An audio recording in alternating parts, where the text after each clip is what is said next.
Jesus withdrew in a boat to a deserted place by himself. But when the crowds heard it, they followed him on foot from the towns. When he went ashore, he saw a great crowd, and he had compassion for them, and cured their sick.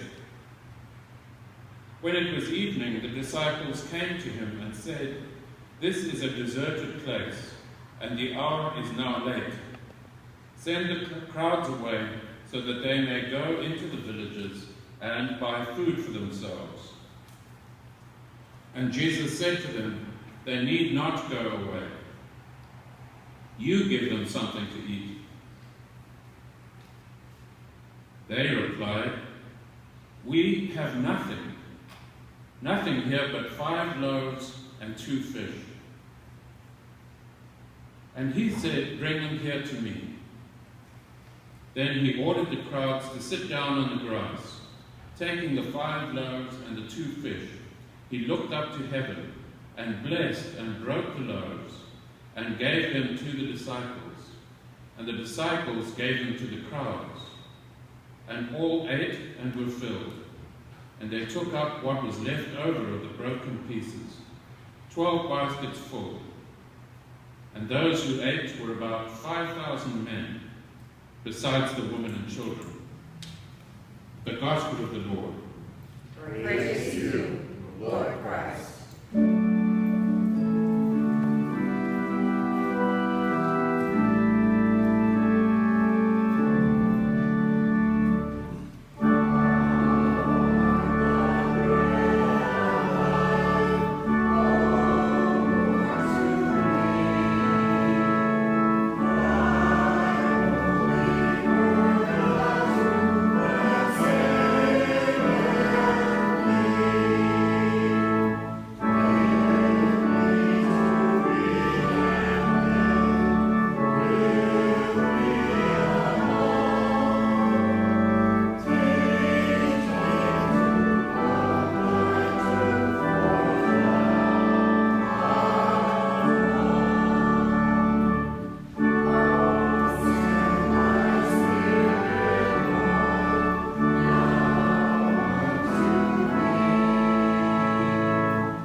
Last week, some of the grim news that we've seen before has kind of continued with the war in Ukraine and Gaza, and now this outbreak of Ebola, complicated by all the poverty of the areas in which the outbreak has occurred. When we look at our world around us and sometimes our community around us and see the need at times, maybe you, certainly I, wonder about the connections between our worship and our Bible readings that we have this morning and these kinds of needs of the world. And the readings do connect up with that in different ways. I'd like to just begin with the last sentence of the epistle that we have. Paul's sentences are always very long and complex. But the third last line that you have there, St. Paul says, "They are Israelites, and to them belong the adoption, the glory, the covenants, the giving of the law, the worship, and the promises. To them belong the patriarchs, and from them, according to the flesh, comes the Messiah." So that's a tremendous list of the things which come that God has given to the Israelites.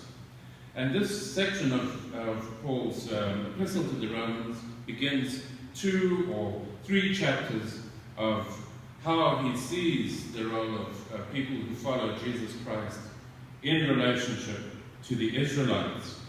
And we are just a small addition to that stream of the promised people of God. God doesn't take away the promise from them at all. They continue to be these promised people of God. But we kind of get grafted in, as he says. A little hole is made and we are kind of put into the side of that tree. And so as we look at this feeding of the 5,000 this morning, it's good that it fits into these other readings that we have, because it shows us how the Eucharist is only a part, just a section of Jewish spirituality, and it should be understood in that way, what we do and how we do it. For example, that first word, if I just take those 3, covenants, worship, and promises that he mentions. The covenants, the worship, and the promises. The covenants there of the Hebrew Scripture, there are 4 or 5 covenants in the Hebrew Scripture, maybe even more. But one of them that appears in the reading from Isaiah this morning, it says in that 4th last line, I will make with you an everlasting covenant, my steadfast, sure love for David. And my everlasting covenant, my steadfast, sure love. So this is, at least one of the readings here, it illustrates what the covenant, one of the covenants, are. That God will love us with this, as the Hebrew word is chesed, this sure love that continues. And it connects back to a definition, if you like, of God, what we call one of the divine predicates, when it says in the Pentecost, God is love, which also can be turned around, love is God. God is love. It's a more than just a definition of God. It's the very nature of God is love. An everlasting covenant, my steadfast, sure love. So that God's love and God's compassion is here in 3 of these readings. You get it in the Psalm in verse 9. It says God's compassion is over all his works. Then you get it in the feeding of the 5,000 in this reading, where it says Jesus had compassion for the 5,000. So in all of these readings, there's this theme of God's covenantal compassion for us. So when we think of God, we should be thinking of a God who is loving, a God who is compassionate. And then secondly, that God's compassion in these readings is connected with eating what is good, as it says in Isaiah reading, the 4th line, and eat what is good. So God's love tastes good. It's like eating good food. That's what it feels like to be, to know God's love. Again, it's repeated in the Psalm. You open wide your hand and satisfy the needs of every living creature. And then the 3rd last line of the Gospel, all of the people there, the 5,000 men plus women plus children, all ate and were filled. So each time this compassion of God, this love of God, it's like you had a good meal. That's what it feels like to be in God's company, to be in relationship with this loving God. So when we look at this gospel reading about the feeding, it unfolds like a bit of a drama. That the Messiah would feed the children of Israel, it was predicted in the book of Baruch in the Hebrew writings, and that the Messiah, it says, when he came, would again feed the people with manna. The Messiah would feed the people manna when the Messiah came. So that connects up with 2 things. The manna would be the wilderness wandering, but the wilderness wandering itself is connected with another meal, and that is the Exodus, when you have the Passover. So here's the Messiah who's feeding them the good food. This is not just a miracle about feeding, in other words. It's connecting with a whole long history of this concept of God's care and love and nurture of the children of Israel through the centuries.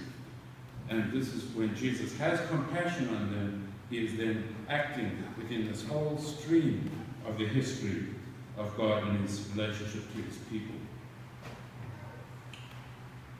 And it's as if this little drama unfolds. I can just see this happening.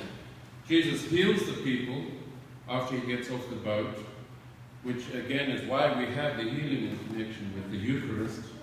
Healing and the Eucharist go together.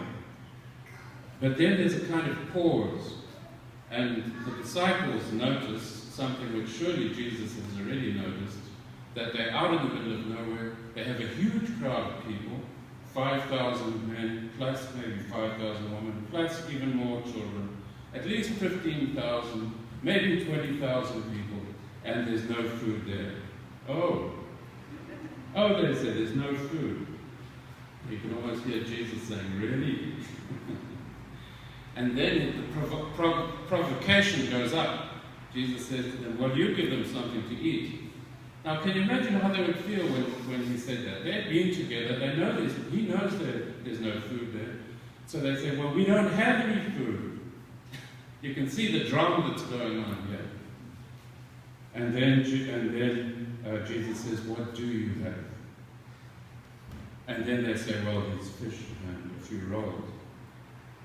And I find that drama there so very touching, so very significant for us, and has always been for the community of faith. Because we always say that. Every time God says, I think I'd like you to do this, we have always said, no, we can't.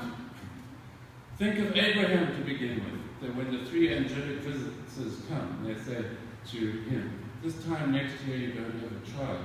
When his wife bursts into laughter. That can't happen. And then it does happen. What about Moses? I can't speak. Well, you're going to lead these people anyway. It's going to happen. Aaron. You can go to King David. He's the youngest of the children. How can I am the youngest? Solomon. I'm not smart enough to lead these people. The prophets. Every time this happens, St. Paul, every time it happens in the biblical story, people feel they can't. God says, you know, if I happened to be God here this morning, I said, would you please stand up? We'd all say, no, we can't do that. That's what we always say. We can't do that. The first thing we say is we can't do it. And the thing that Jesus then says to us is, look what you can do. What have you got? We say, well, maybe we do just have this. Maybe I can speak a little. Maybe we do have a few rolls. And Jesus says, bring them to me. Bring them to me. And then when we do that, when we make that step of faith, when Abraham makes that step of faith, when Moses does, Aaron does, the prophets do, Mary does, these disciples do, and we do, then things start to happen. When we bring the little thing we have to Jesus, something can start happening. This is this reading that we have from Matthew is about the Eucharist, because you have that line in here where it has Jesus. Here, I'll read it to you. He took the 5 loaves and the 2 fish. He looked up to heaven and blessed them. He broke the loaves and he gave them to the disciples. There's 4 steps in there. So this is an important reading for that. Takes the loaves, looks up to heaven and blesses them, breaks the loaves and gives them to the disciples. 4 things. Those are the 4 movements inside the Eucharist. When we say the Eucharist, we take the bread, number 1. Then we say the Eucharist, we say the prayer of thanksgiving. Then we break it. Alleluia, Christ our Passover. It's sacrificed for us. And then there's the distribution. Draw near and receive. There's the 4 steps of the Eucharist. They're also the 4 steps of the Passover. When you take the matzah in the Passover, you take the bread, you pray the blessing on the bread, you break the bread, and then you give it around the table. It's the same 4 steps. And again with the cup at the Passover. So when Paul's linking our Christian history into that of the chosen people, so is Jesus with this feeding of the 5,000. And when we come to the Eucharist, it is that same feeding of the 5,000. All of these elements are here in the Eucharist. The healing of us, the bringing of us into it. And so for us, the church has, if you feel, as I do from time to time, if you feel that the church is just hovering on the edge of sinking, at any moment now it might disappear, the fact is it's always felt that way. From the time of Abraham, through the disciples, now and everywhere else. We've always, the monks, the monasteries, they've always had this thing of, we might not be able to survive. And yet, we always do survive. Why is that? Because we give the fish and the rolls to Jesus, and stuff happens. We don't even know how it happens. But it takes that spiritual maturity of giving it to Him. And that takes some growing in faith. When you take your last few fishes and rolls, and He says, give them to me. There's a little moment there we say, well, maybe, and maybe not. So, when Jesus asks for our time, the first thing He says, we don't have time. He says, how much do you have? Give it to me. When we say we don't have any talents, He says, what little talents do you have? Give them to me. When we say we don't have money, and He says, what money do you have? Give it to me. We sort of know the little spiritual growth there to hand it over. And when we do, stuff happens. And it's not only here in church. I think it is so true about all the things that Jesus says. It's not only about religion. It applies to your life. There's the difference between sitting there and being paralyzed, or sitting there and offering what you have and seeing things happen with it. As He says, the parable of the talents is the same kind of message in it. So I'm thinking of a child here when you're at school. You think, I'll never be able to play the violin. I'll never be able to get into the football team. God is bigger than the church, and He kind of goes further than that. He says, well, what talent do you have? Why don't you just come and sign up for whatever it is, the auditions, and see what happens? Should I? I don't want to look stupid, Well, maybe I will. And then God can start working. And I'll tell you how we've seen it in this week, which has always been so very deeply moving to me, is the Doctors Without Borders. Those doctors could be saying, there's no medical facilities here. There's no clean water. There's no electricity. There's no medicine. Therefore, why bother? But they don't say that. They go there all the way to even catching the disease themselves. They're doing the same thing. Jesus is saying to them, well, what do you have? Give me what you do have. And you see the kind of divine thing that starts to unfold. This is what God's action looks like. So for us in this week ahead, the message maybe is from Jesus to us. Bring me what you do have. As you go into these 7 days, offer it. Offer what you do have. And see how God unfolds. Whatever that is, I don't know what it is. You don't know what it is. But God will do something with it. Always has, always will. In the name of Christ.